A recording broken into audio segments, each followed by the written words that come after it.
edition's theme, a watershed moment, transformative solutions to interlocking challenges, seeks to capture its seriousness.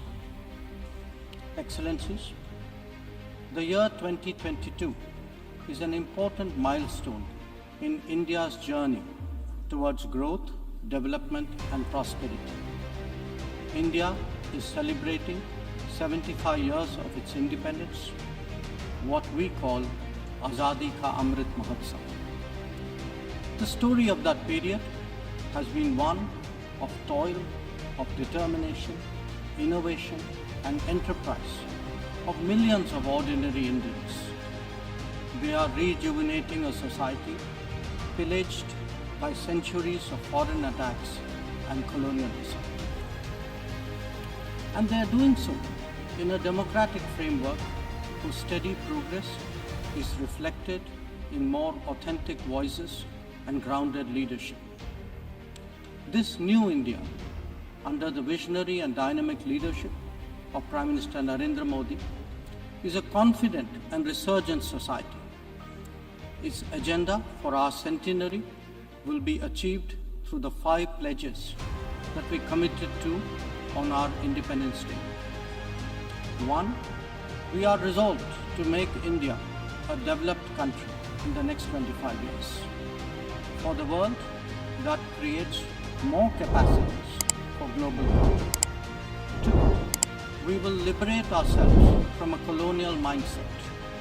Externally, this means reformed multilateralism and more contemporary global governance.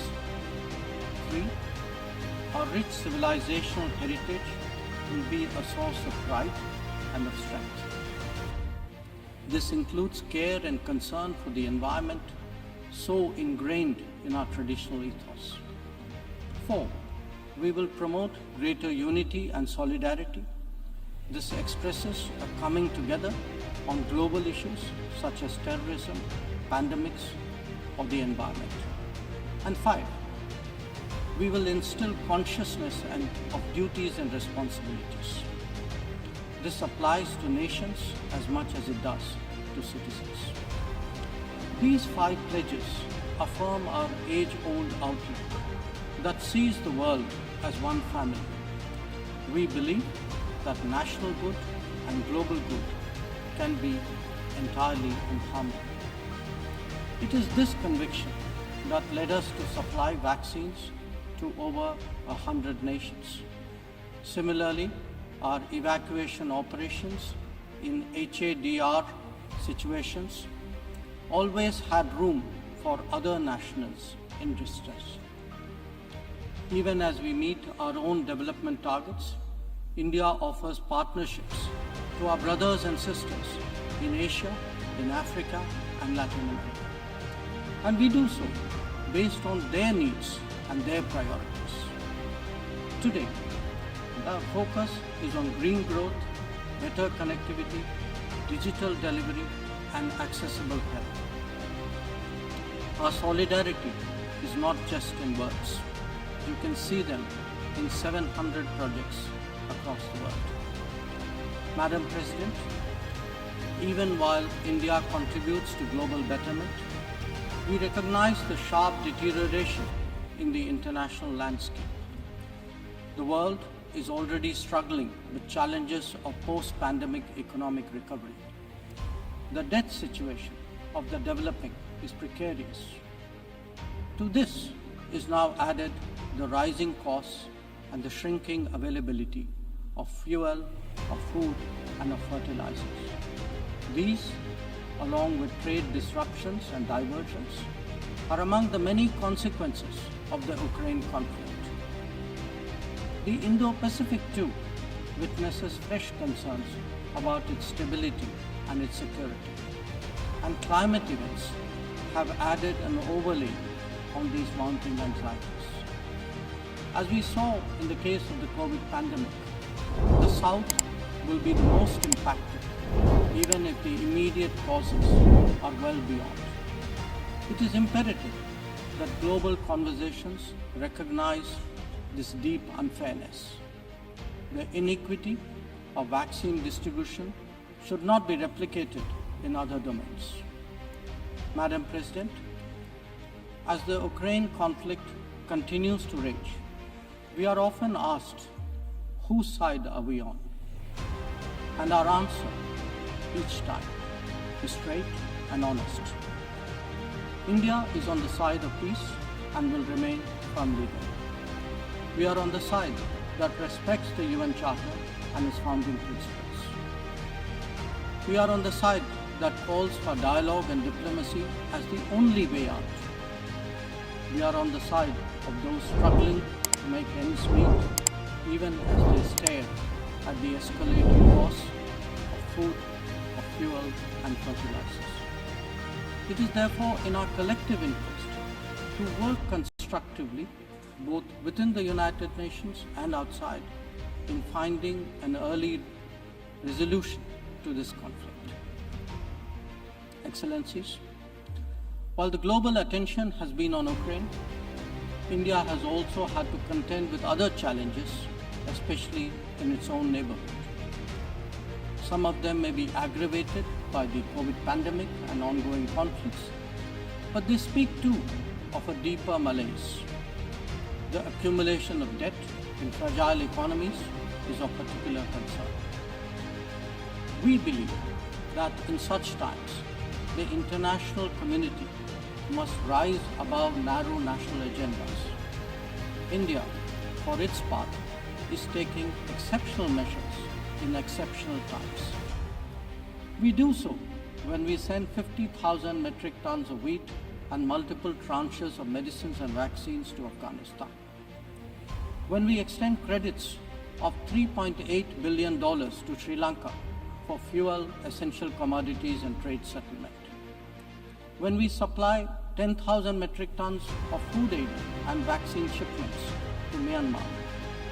When we fill the gap in humanitarian needs left unaddressed by political complexity. Whether it is disaster response or humanitarian assistance, India has stood strong, contributing particularly to those nearest to us. Excellencies, the world as we knew it is poised for transformational changes. It has been impacted in recent times by a succession of shocks, each of them significant by itself.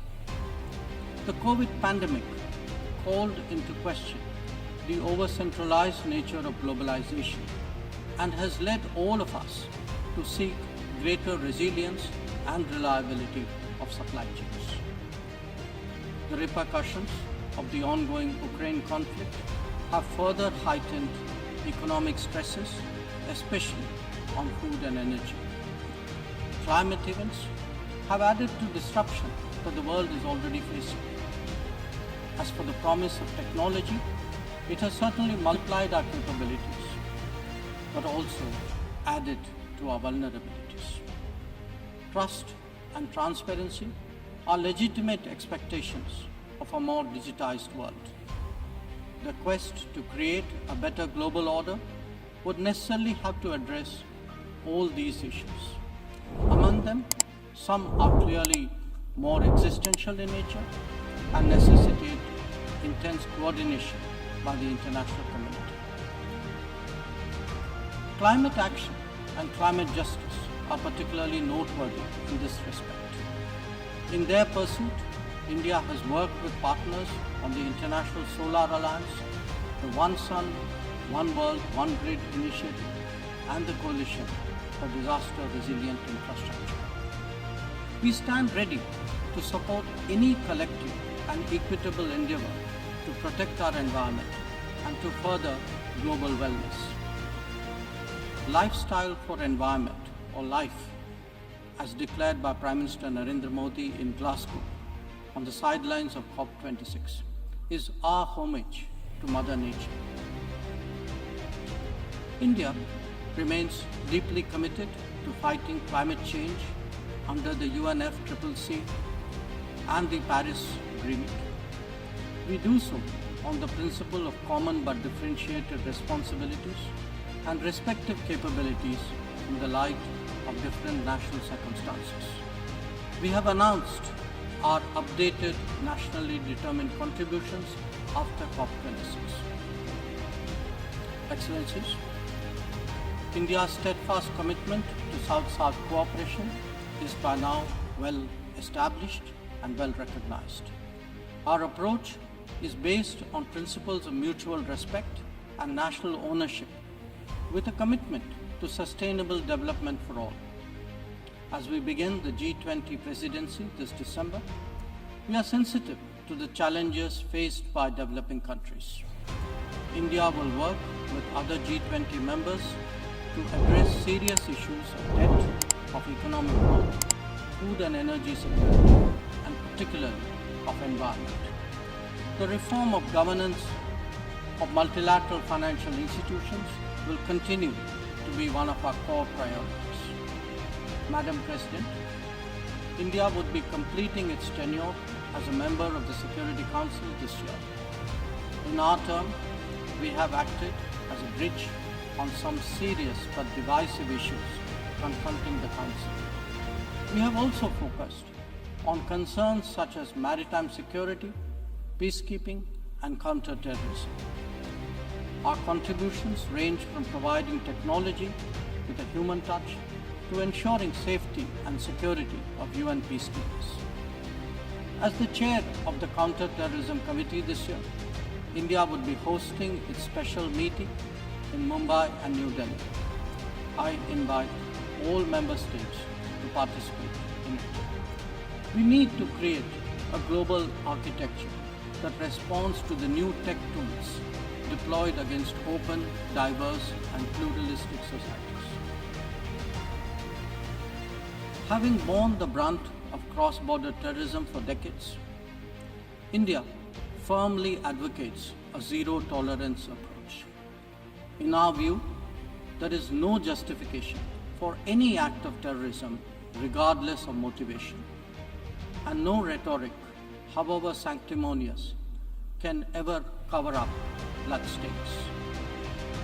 The United Nations responds to terrorism by sanctioning its perpetrators, those who politicize the UNSC 1267 sanctions regime, sometimes even to the extent of defending proclaimed terrorists.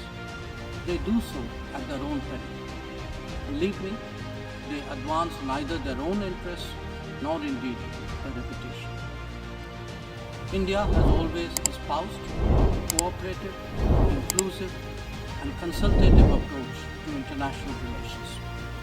We believe that multipolarity, rebalancing, fair globalization, and reformed multilateralism cannot be kept in abeyance. The call for reformed multilateralism, with reforms of the Security Council at its core, enjoys considerable support among UN members.